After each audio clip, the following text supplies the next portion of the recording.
Chapitre 15. L'incroyable se produisit.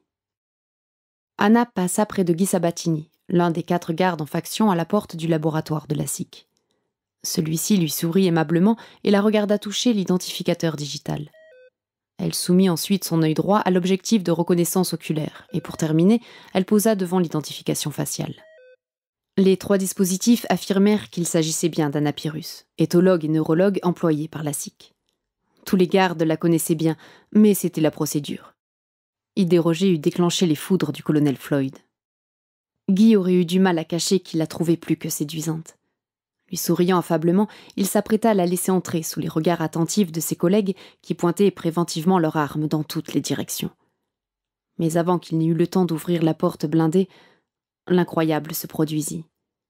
L'un des 3 autres militaires braqua son canon vers Anna Pyrrhus et vida son chargeur sur elle. Guy vit avec effroi le corps gisant de la scientifique, littéralement décapité et tant déchiqueté qu'il n'avait même plus forme humaine. La scène était maculée de taches de sang. Les larges épaules, les bras musculeux, la taille frisant les 2 mètres et l'éternel air renfrogné du colonel Elijah Floyd avaient toujours imposé une prudente réserve aux éventuels belliqueux projetant de l'affronter.